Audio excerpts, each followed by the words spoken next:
Well, the significance is in 1965, Orlando was largely an agrarian economy, and that day changed the entire future for not just the city of Orlando, but Central Florida as a whole.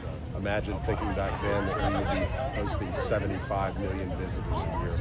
I'm going to continue right on from there, Mayor, because as somebody who traveled here for a long time before I visited and moved here, your voice is synonymous with my Disney vacations. For you, are you a fan of like the Disney parks, and what does it mean to you that like you really do start millions of people's vacations off with your voice and a welcome here to Orlando? So I've been mayor for 23 years, and I've done some, I think, pretty good things like performing arts centers and arenas and different things, but I get more positive feedback on the voice on the tram than any single thing. And I get so many people, even that work at the airport, that say, I start my day off every day with your voice, or I meet people in other states or, you know, faraway places that they tell me the same thing. That, will you still be the voice of the tram, or is that going to be passed along to our next how mayor? will that sound? This is former Mayor Buddy Dyer. You know, I think You're still iconic. Can I ask you about the plaque and Sure. how you got involved in this? I mean, obviously you're the mayor of Orlando, so you probably have some general involvement in that. But did you shepherd it in any way? It's like the mayor thing. I get involved at the end. Staff has been working together with Disney and the Thornton Park Main Street District to make this happen, and I just get to come and take credit and give the speech at the end of the day. I'm Stephen Vagini with the Walt Disney Archives. Good to see you. Good to see you too. So, could you tell us a little bit about Walt Disney's connections to the building that we're standing in front of here? Absolutely. So this is a very historic site here in Central Florida. It was just over 60 years ago, in November of 1965, that Walt, his brother Roy Disney, and Governor Burns announced their very preliminary thinking for what would eventually be known as Walt Disney World. Now this was, of course, cementing the news that Disney was the mystery buyer of some 27,000 plus acres of land in Orange and Osceola County.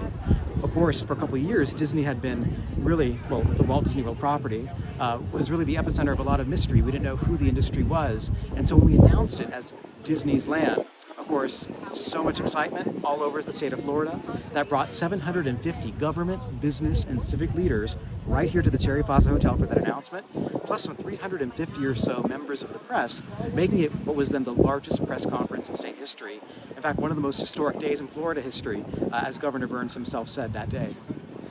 And then I understand that Walt Disney and I maybe the Disney family's history in Florida goes back even further than that. That's right. So although this was a brand new project, the Disney family connection does go back all the way to the 1880s here. That's when Walt's grandparents and parents came from the Midwest to Central Florida, incidentally about 60 or so miles due north of the current Walt Disney World property. That's actually where Walt's parents, Flora and Elias, were married. That's here in Florida is actually where the first of their children was born. And then in the early 1890s, they relocated to Chicago, where eventually Roy Disney and Walt Disney in 1901 would be born.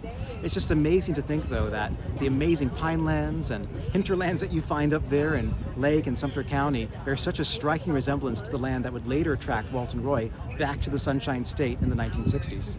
Yeah, well, we want to thank the Thornton Park District because they really helped to bring us together with Mayor Buddy Dyer and Walt Disney World Resort President Jeff Volley, who joined Mickey Mouse today to unveil this new plaque. And it's really special to think about this historical moment that happened about 60 years ago, announcing the Florida Project, right? Which is really what Walt Disney World Resort is today. So how special is it for us to kind of create this moment and marker that we can look at and think about what that was like back then, reflecting on the last 50 years and thinking about what the future holds, which is very exciting.